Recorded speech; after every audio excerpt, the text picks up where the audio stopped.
આડા હેલા, જો કે ભગવાને પશુ જ આડા બનાવ્યા, માણસ જ સીધો બનાવ્યો, પણ સૌથી આડો માણસ જ હાલે. ત્યાં કંઈક આડા હેલા, કંઈક અપરાધ થયો એટલે આપણને ફરી ભૂતલ પર નાખ્યા. હવે અહીંયા આપણે સેવા કરીએ છીએ તો એ આપણી પ્રેક્ટિસ છે કે જેથી વાં સેવા આપણને પ્રાપ્ત થાય. અહીંયા કોઈથી સેવા જ ના કરી હોય, જારી જ ના ભરી હોય. ઘણા એમ કે ગઈઢા થાહું ત્યારે ધર્મ કરશું. ગઈઢે ઓલા જુવાનિયા ઘણા આમાં તકલીફ કેવી છે જો, બે તરફથી. છોકરો વધારે સેવા કરવા માંડે તોય મા બાપને ઉપાધિ કે આ તો હારો ભગત થઈ ગયો, અને ના કરતો હોય તોય રોવે કે છોકરો કયામ નથી, સેવા કરતો નથી. છોકરો જાય ક્યાં? બે કોરા ઉપાધિ. જેમ આ કન્યા સાલના પ્રસંગમાં જ આવે છે કે એટલો મોહ માને કે છોકરાને ક્યાંય મોકલે જ નહીં. પછી મામા સાથે વ્રજયાત્રામાં મોકલા અને ગિરિરાજજીના દર્શન કરીને તો એ તો ઘેલા થઈ ગયા. નિત્ય લીલાના દર્શન થઈ ગયા આખા ગિરિરાજજીમાં, અને ત્યાંથી હલે નહીં, બોલે નહીં, કાંઈ નહીં. એવું હવે થવું તો બહુ દૂરની વાત છે.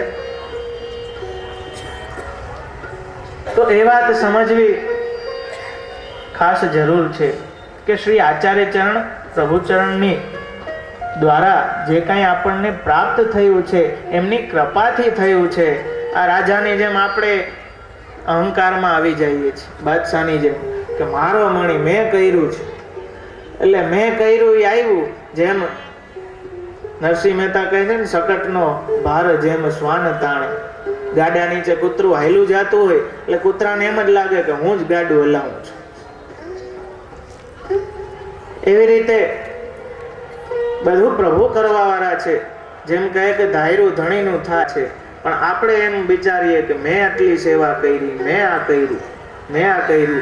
એ અહંકાર ના આવે એટલે તો આપણે ત્યાં રીત છે કે સેવા અને કથા બાદ આપણે મહાત્મ્ય આશ્રયના પદ ગાઈએ છીએ, જેથી આપણને ખ્યાલ આવે કે આપણું સ્થાન શું છે. તો આવી રીતે બાદશાહ ખૂબ જ પ્રભાવિત થઈને ગયો, અને એ સમયનો જ આ પ્રસંગ છે સાહિબ કેસે મિલેનો, કે બિરબલને પૂછ્યું. અને પછી બિરબલ બહુ જ ઉપાધિમાં આવી ગયો. બિરબલની છોકરીએ કે ગુસાઈજીની સેવક હતી, એણે પૂછ્યું કે શું છે, ત્યારે કહ્યું કે ગુસાઈજી સિવાય આનો કોઈ જવાબ દઈ ના શકે. અને પ્રભુચરણે કહ્યું કે બાદશાહ પોતે આવીને પૂછે તો હું જવાબ દઉં. બાદશાહ પોતે ત્યાં ગયો અને પ્રભુચરણને પૂછ્યું કે સાહિબ કેસે મિલે, એટલે કે ભગવાન કેમ મળે. પ્રભુચરણે કહ્યું કે જૈસે હમ ઓર તુમ મિલે. આ એક વાક્યમાં બહુ ગૂઢ વાત સમજાવી દીધી, જે શ્રુતિઓ કહે છે ને યમે વૈશ વૃણુતે તેને લભ્ય. આ એક વાતમાં બહુ ગૂઢ વાત સમજાવી દીધી કે તમે બાદશાહ છો. આજે કોઈ સાધારણ વ્યક્તિને તમને મળવું હોય તો કેટલા ચક્કર કાપવા પડે, માંડ મળી શકે, કદાચ ના પણ મળી શકે. પણ તમારી ઈચ્છા થાય તો તમે મન થાય અને ગમે ત્યારે મળી શકો. એવી રીતે ભગવાનની ઈચ્છા જ્યારે થાય મળવાની, એ ગમે ત્યારે મળી શકે. હવે આમાં આપણે એમ થાય કે જો પ્રભુ ઈચ્છાએ જ મળવાના હોય તો પછી સત્સંગ ને સેવા શું કામના, આપણે શું કામ કરીએ છીએ? પ્રભુ તો એની ઈચ્છા હશે ત્યારે જ મળશે. એનો જવાબ શ્રી ગોકુલનાથજી આપના વચનામૃતમાં બહુ સુંદર આપે છે કે કોઈને ત્યાં જઈને રોજ તમે હેલો પાડે જ રાખો, ખખડાવી જ રાખો, હેલો પાડે જ રાખો, કોક દી તો જવાબ દેશે ને. અહીં તો આચાર્ય ચરણના વચને બંધાયેલા છે એટલે તો આપણી સેવા અંગીકાર કરે છે. જેવી આપણે કરીએ, જ્યાં બિરાજાવીને આપણે કરીએ એવી આપણી સેવા અંગીકાર કરે છે. તો આ એ સમયનો પ્રસંગ, બાદશાહ સાથે પરિચય થયો. એ બાદ આ સાહેબ કેસે મિલે એ પ્રસંગ થયો. ત્યારબાદ પુનઃ આપ ગોકુલથી અડેલ પધાર્યા. ત્યાં શ્રી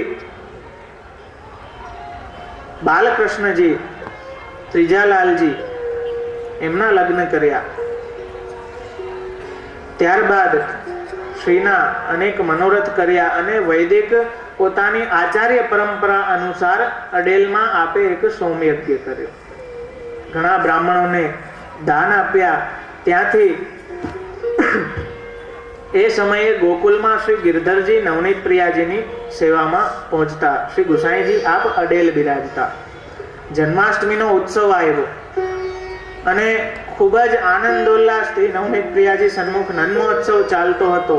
એ નન્મોત્સવમાં ખૂબ જ દૂધ દહીં ઉડાડ્યું. એમાં જે મહાવનના ભોમિયાઓ હતા એમના ઉપર દહીં ઉડતા ખૂબ ક્લેશ થયો અને મહાવન્ય જે ભૂમિયા હતા એ ચોરી ચકારી લૂંટ આદિ પણ એમનો બહુ ત્રાસ એ આખા વિસ્તારમાં હતો. એ ત્રાસને કારણે, કેમ કે ગઢા જ્યારે આપ બિરાજતા ત્યારે મથુરા બિરાજવાની ઈચ્છા આપે રાણી પાસે વ્યક્ત કરી હતી. તેથી તે જ સમયે રાણી દુર્ગાવતીએ મથુરામાં સતઘરાનું નિર્માણ ચાલુ કરી દીધું. એ સતઘરાનું નિર્માણ થઈ ચૂક્યું હતું એટલે આપ આ ક્લેશ જાણી શ્રી પ્રભુચરણે સહકુટુંબ આજ્ઞા કરી કે મથુરા નિવાસ કરીએ અને ત્યાં બધા પ્રભુને પધરાવી અને મથુરા સતઘરામાં નિવાસ કર્યો. ત્યાં સહકુટુંબ બિરાજ્યા. એ જ સમય દરમિયાન આપ શ્રી ગુસાઈજી પ્રભુ ચરણ ફરી દ્વારકા યાત્રાએ આપ પધાર્યા. એ ચોથી દ્વારકા યાત્રા સમયનો આ પ્રસંગ છે કે આપ ચોથી દ્વારકા યાત્રાએ પધાર્યા.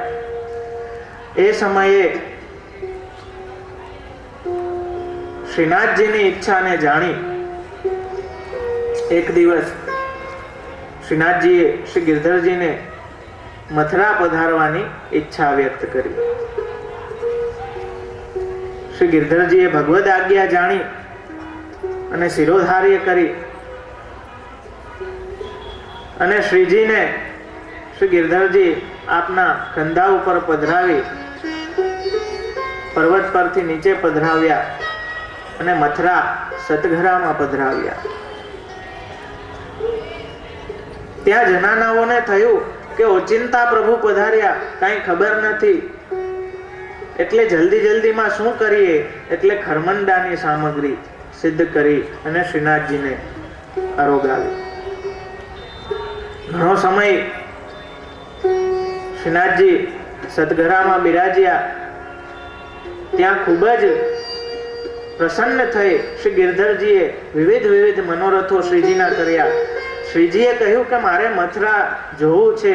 અહીંયા જે કાંઈ નાટકો થાય છે, ભવાઈ થાય છે, જે ખેલ થાય છે એ બધું મારે બહાર જોવું છે. એ સમયે થોડો યવનોનો વિશેષ ત્રાસ હોવાને કારણે શ્રી ગિરધરજીએ વિનંતી કરી કે પ્રભુ આપ બહાર પધારવાની વાત કરો. આ જો કેટલી વિરુદ્ધ ધર્માશ્રયતા આ પ્રસંગમાં જોવા મળે છે. ખરેખર પ્રભુ આપણી રક્ષા કરે, પણ આ ભાવના એવી છે પ્રબલ કે પ્રભુમાં આપણું મમત્વ એટલું થઈ જાય ને એટલે આપણે પ્રભુની ચિંતા કરવા લાગીએ. એ પુષ્ટિ છે. ગિરધરજીએ વાત્સલ્ય ભાવથી કીધું કે પ્રભુ આપને શ્રમ પડશે, આપ બહાર પધારવાની આજ્ઞા કરો. એટલે શ્રીનાથજીના મનોરંજન અર્થે તે સમય ફાગણનો હતો, હોળીના દિવસો હતા. શ્રીનાથજીના મનોરંજન માટે અનેક કલાકારો ત્યાં શ્રીજી સન્મુખ બોલાવતા. ત્યાં અનેક સ્વાંગ રચના કરી અને શ્રીજી સન્મુખ એમને નાચ નચાવતા અને અનેક પ્રકારના કલાકારો આવીને પોતપોતાની કલા શ્રીજી સન્મુખ આપ વિનિયોગ કરાવતા. તે દિવસથી ડોલના પહેલાના 4 દિવસ જે શ્રીનાથજી સન્મુખ સ્વાંગ થાય છે અને જે દેવી ખેલ થાય છે એ ત્યારથી એ ક્રમ ચાલુ થયો. એ મથુરાના ભાવથી. કેમ કે આપ બહાર પધરાવી ના શકે એટલે ગિરધરજીએ વિચાર્યું કે આપને અહીં જ એવા આપને મનોરથ કરું કે આપનું મનોરંજન અહીં જ થાય. સદઘરામાં ખેલનો મનોરથ અતિ ભારી થયો. બધા જણાના બેટીજી વહુજીઓ સાથે શ્રીનાથજી સાક્ષાત ખેલ્યા અને બધા પાસેથી માગીને લીધું. ગિરધરજી ખૂબ જ પ્રસન્ન થયા કે આજે પ્રભુએ સામેથી માગીને અંગીકાર કર્યું છે. એક નાના બેટીજીએ એક ચૂક છુપાવીને રાખી હતી, એમને ગમતી હતી એટલે છુપાવીને રાખી. એટલે શ્રીજીએ કહ્યું કે અહીં છુપાવ્યું છે, એ પણ ગોતીને શ્રી ગિરધરજીએ પછી કહ્યું કે શ્રીજીને આપ દઈ દો. આવી રીતે અનહદ કૃપા કરી અને શ્રી પ્રભુચરણના પરિવાર ઉપર આટલી કૃપા વરસાવી અને આપે સતઘરામાં એવો દિવ્ય ખેલ કર્યો અને શ્રી ગિરધરજી નું સર્વ સમર્પણ શ્રીનાથજીને કર્યું. જે કાંઈ હતું બધું શ્રીનાથજીના ચરણોમાં આપે ધર્યું. એ સમયે શ્રી ગુસાઈજી આપ દ્વારકા યાત્રામાં, ગુજરાતની યાત્રામાં હતા. અહીં પર્વત પરથી શ્રીજી આપ સતઘરામાં પધાર્યા છે. એ કોઈ પત્ર દ્વારા, કોઈ વૈષ્ણવ દ્વારા આપને સંદેશ આવ્યો ત્યારે આપે ગિરધરજીને સામો સંદેશ મોકલાવ્યો કે શ્રી પ્રભુની સેવામાં કાંઈ કસર ના રાખતા પ્રભુને ખૂબ જ આનંદ કરાવજો. પ્રભુને જે કાંઈ મનોરથ હોય એ છૂટા હાથે જે કાંઈ તમારાથી થાય એ રીતે પ્રભુને પ્રસન્ન રાખજો. અહીં સર્વ સમર્પણ કર્યું. એટલે આ વસ્તુથી ખ્યાલ આવે કે આ માર્ગમાં સૌથી મહત્વની વાત હોય તો એ ભગવત સુખ છે, પ્રભુની પ્રસન્નતા છે. એ જ આપણું સૌથી મોટું ફળ છે.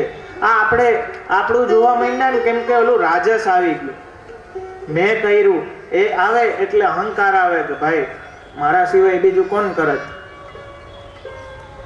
એ અહંકાર આવી ગયો અને એ અહંકારના કારણે પ્રભુ દૂર વહી ગયા. એ ભાવનાને સમજી નથી શકતા અને એના કારણે પછી મારાપણું આવી જાય એટલે પછી ઇમ્પોર્ટન્સ જોઈએ બધું કે મારું સુખ સચવાય. આ મેં આટલી ભેટ કરાવી ને મને કેમ આટલી સુવિધા, મેં ભાઈ 500 લખાવ્યા ને 2 નંગ ઓછા કેમ છે, પછી મેનુ લખાવું, મારું નામ બોલાવવું જોઈએ, મારા નામની તકતી લાગવી જોઈએ, મેં આટલા લખાવ્યા છે તો આટલા અવળા અક્ષરે મારું નામ આવવું જોઈએ.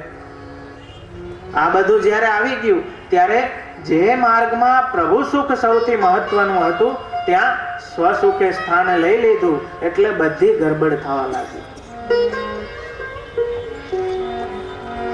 કે જ્યાં બાદશાહ જેવા મોટા મોટા રાજાઓને પણ કઈ રાખ્યું નથી એ આચાર્યોએ, કેમ કે આ તો રાજાના રાજા છે. શ્રી રણછોડલાલજી કોટા બિરાજતા એમના વચનામૃતમાં આવે છે કે કોટા નરેશ આપને મળવાની ખૂબ જ વિનંતી કરતો પણ આપ સમય, કેમ કે આપ સેવામાં જ બિરાજતા અને આપે એક વખત એક બાળકને આજ્ઞા પણ કરી કે શ્વાસ તો સબ ગિનતી કે હે. કેટલી ઊંચી આજ્ઞા કરી. આ એક એક શ્વાસ ગણતરીના છે. કેદી ટિકિટ કપાઈ જાય ખબર નહીં પડે. ગઈઢે ગોવિંદ ગાહું પણ ગઈઢા થાહું એની શું ગેરંટી.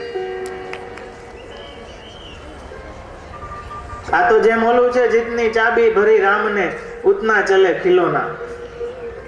જેથી ચાવી બંધ થઈ ગઈ તેથી બધું બંધ.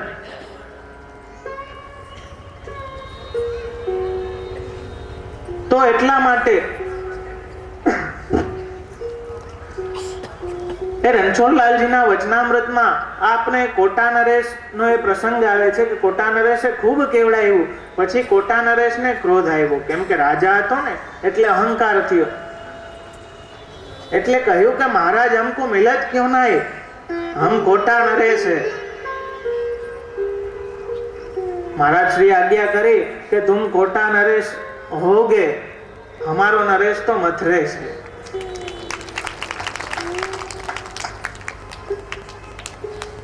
તો એ અહંકારને કારણે મૂળ ભાવના બધી દબાઈ જાય છે. એટલે ગુસાઈજીએ પત્રમાં ભાર દઈ દઈને લખ્યું અને ગુસાઈજી પત્રમાં કેટલી સુંદર વાત કરે છે કે જે ગોવર્ધન પધારે અને ત્યારે જે સેવકોને જલ લેવા અર્થે શ્રમ કરવો પડે છે કે પર્વત ઉપરથી નીચે આવે, કુંડમાંથી જલ ભરી ઘડા ભરીને પાછા ઉપર ચડે,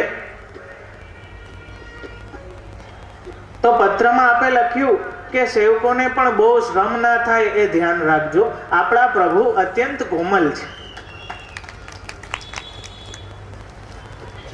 એ ભાવના બતાવી કે આપણા પ્રભુ કેટલા કોમલ છે કે એ સેવા કરવામાં પણ આપણે કંટાળો કે શ્રમ કે થાક, કઈ લૌકિક ભાવ આવે ને તો એવી સેવા પ્રભુને રૂચે નહીં.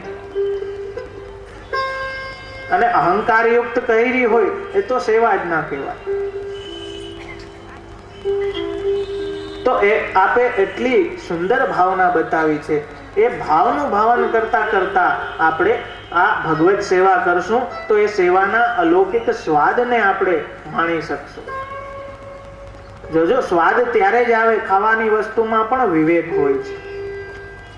જેમ તેમ ના ખવાય. કચોરી દૂધ પાકારે તો એનો સ્વાદ ના આવે. કચોરીનો સ્વાદ ચટણી સાથે જ આવે. આપણા ઘરનાઓએ બહુ એકદમ જીવટપૂર્વક આપણા માટે સુંદર સુંદર વાનગી બનાવી હોય, સાજીને સુંદર રાખી હોય, અને તમે ઘરે આવીને ખીચડો કરીને બધું ખાઈ જાઓ, તો એ બનાવવા વાળાને દુઃખ થાય કે આ મેં આટલી સરસ રીતે બનાવ્યું છે ને આ હાવ ઢોરની જેમ ઝાપટી ગયો. ખાવામાં પણ વિવેક હોય. આ તો અલૌકિક સેવા છે,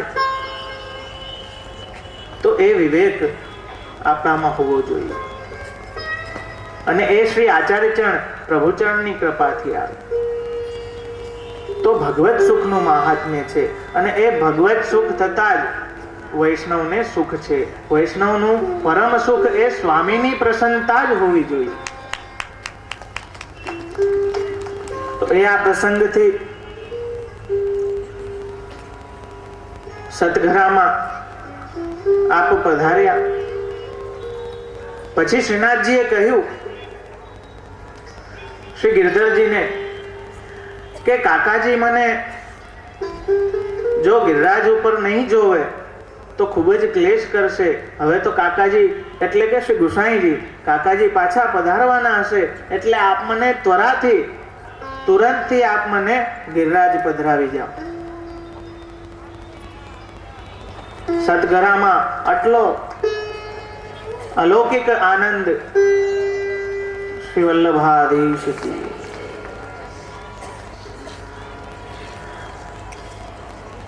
સતગરામાં આટલો અલૌકિક આનંદ થયો.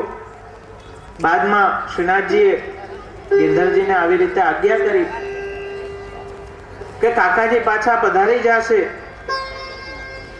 એટલે કાકાજી પધારે એ પહેલા તમે મને પર્વત ઉપર લઈ જાઓ. શ્રી ગિરધરજીએ તુરંત રથની વ્યવસ્થા કરાવી. આખો રસાલો તૈયાર થયો અને આજ્ઞા થતા જ શ્રીનાથજીને પધરાવી અને ગોપાલપુર પધરાવી ગયા. ત્યાં ફરી મંદિરમાં આપને પધરાવ્યા. એ જ સમયે શ્રી ગુસાઈજી ગિરિરાજમાં પધાર્યા. તે દિવસે સેનભોગમાં ફરી રાજભોગ આરોગ્યા.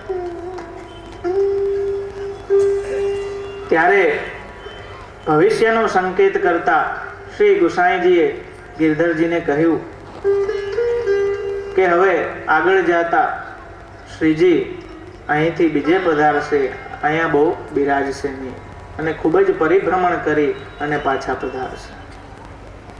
એટલે અજબ કુંવરનો મનોરથ કરવા અને એ ત્રીજી યાત્રા કરીને જ્યારે આપ પાછા પધારતા હતા એ સમયે આપ મેરતા થઈને મેવાડ થઈને પધાર્યા. ત્યારે અજબ કુંવરને શરણે લીધી અને રાજા જેમલને શરણે લીધા. કે જે રાજા જેમલના ઠાકોરજી એ અમારા ઘરના મુખ્ય સ્વરૂપ પોરબંદર બિરાજે છે. એ રાજા જેમલ ઉપર એટલી કૃપા હતી કે યુદ્ધ સમયે રાજા પોતે સેવામાં આપ હતા અને ગયા જ નહીં. આપ યુદ્ધ કેટલું પહેલા કહ્યું કે સામેની દુશ્મનની સેના અહીં સુધી આવી ગઈ છે, અહીં સુધી આવી ગઈ છે, વારે ઘણીએ સમાચાર આવે. પણ રાજાને સેવામાં એટલું ચિત્ત લાગી ગયું એટલે ભક્તની લાજ બચાવવા માટે એ મદન મોહનલાલ પોતે રાજા જેમલનું સ્વરૂપ ધરીને ત્યાં યુદ્ધ જીતી આવ્યા.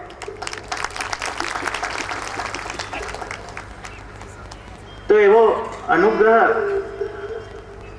પ્રભુચરણના આખા પરિવાર પર કરવા માટે શ્રીજી સતઘરા પધાર્યા અને પાછા શ્રી ગોવર્ધનમાં ત્યાં બિરાજ્યા.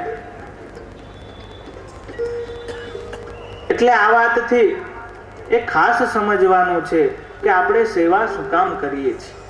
આપણો હેતુ એ ભગવત પ્રસન્નતા જ છે.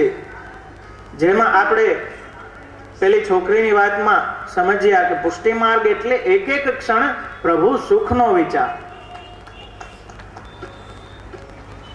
પોતાનું કરવામાં જ્યારે આપણે લાગી જઈએ છીએ ત્યારે જે મૂળ તત્વ છે, જ્યાં ભગવત સુખનો સતત એક એક ક્ષણમાં વિચાર છે, એ આપણે ભૂલી જઈએ. તો એ અદેયદાન પ્રભુએ આપણને આટલી કૃપા કરીને, આપણી કોઈ લાયકાત જોયા વગર આટલી કૃપા આપણા ઉપર વરસાવી છે. અલૌકિક પ્રભુ સેવાર્થે આપણને પધરાવ્યા છે. તો એની કિંમત કરતા થઈએ, એનું મહાત્મ્ય આપણે સમજીએ. આ અલૌકિક પ્રસંગોથી એ સ્પષ્ટ થાય છે કે આપણે જે કાંઈ કરી શકીએ છીએ, જેટલી સેવા કરીએ, જેટલું ભગવત નામ લે, આ તો આપણો અહંકાર છે કે થોડુંક કરીને આપણે ખરેખર લૌકિકમાં સંતોષ રાખવાનો છે. મળતો નથી એટલે મને એમ થયું કે લગ્ન તો આપણા કોઈ દી થવાના છે નહીં. આવી પરિસ્થિતિમાં તો કોણ મને છોકરી આપે?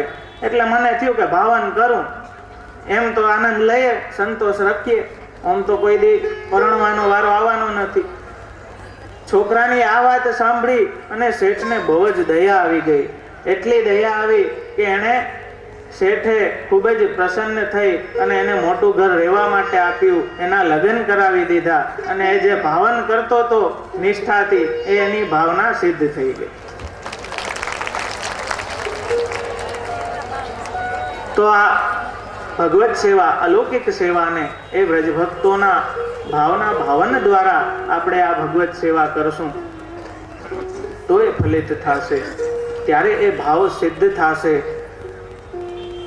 નાનાજી અને મામાજી આપ કૃપા વિચારી પધાર્યા છે. તો આજે આ પ્રસંગ, સતઘરાના પ્રસંગ સુધીનો ક્રમ આપણે રાખીએ. આવતીકાલે આગળ આ ચરિત્રામૃતને વધારશું અને આપ શ્રી આશીર્વચન પાઠવે એ પછી આશ્રયના પદનો ક્રમ કરી અને પછી આપણે સર્વ છૂટા થાશું. તો આપ પધાર્યા છે તો મારી વિનંતી છે કે આપ બંને કૃપા કરી અને આશીર્વચન પાઠવે. बोलो श्री वल्लभाधीश की, श्री गोसाई जी परम दयाल कृपा ने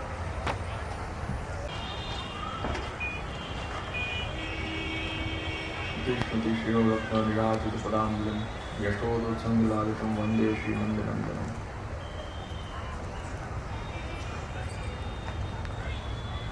सर्वप्रथम અહીં બિરાજમાન પૂજ્ય કાકાજી તેમજ અભિષેક બાવા તથા અક્ષય બાવા તથા સર્વે ભાગ્યવાન વૈષ્ણવ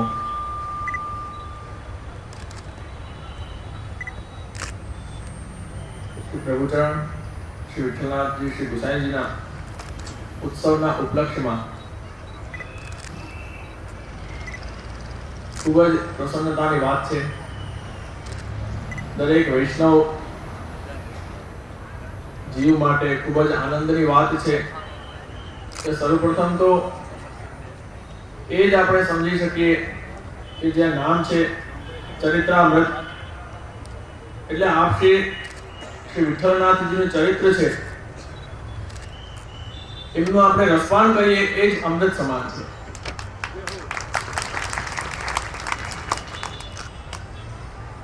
આ જેટલા દિવસથી તમે બધા સાંભળો છો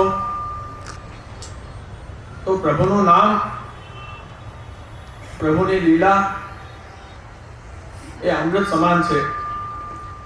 એ અમૃત કઈ રીતે કે જો અમૃત પીવામાં આવે તો તૃપ્તિ ન થાય, એમ લાગે આપણે પીતા જઈએ.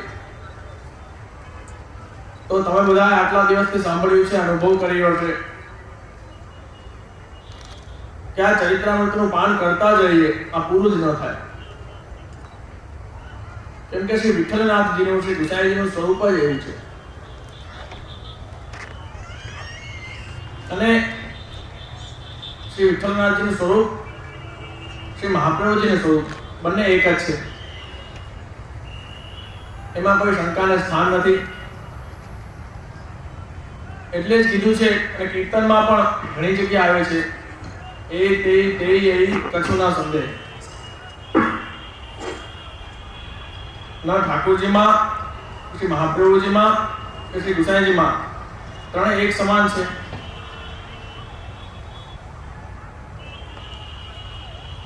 અને શ્રી ગુસાઈજીનું નામ જ્યારે શ્રી મહાપ્રભુજી અને શ્રી ગુસાઈજી બિરાજતા હતા, એટલે કે અવતાર દશામાં જ્યારે પ્રભુ બિરાજે છે ત્યારે જીવને દર્શન આપીને ઉદ્ધાર કરે છે. અને અનવતાર દશામાં પ્રભુના નામથી જીવનો ઉદ્ધાર થાય છે. તો નામનો મહિમા જ એટલો છે કે જીવનો તરત ઉદ્ધાર થઈ જાય છે. એટલે જ નામ રત્નાખ્યમાં પણ, એમાં પણ જો નામ શું છે, એ રત્ન છે. શ્રી ગુસાઈજીના જે નામ છે 108 એ રત્ન સમાન છે. શ્રી રઘુનાથજીએ એમાં પણ જે વર્ણન કર્યું છે ખૂબ જ સુંદર છે કે શ્રી ગુસાઈજીનું જ્યારે નામ, પ્રભુનું નામ લઈએ છીએ તો હૃદયરૂપી અંધકાર દૂર થઈ જાય છે. અને સૂર્ય છે એમાં સરખામણી થઈ છે કે સૂર્ય છે એ અંધકાર, રાત્રિના અંધકારને દૂર કરે છે. એટલે બહારનો અંધકાર છે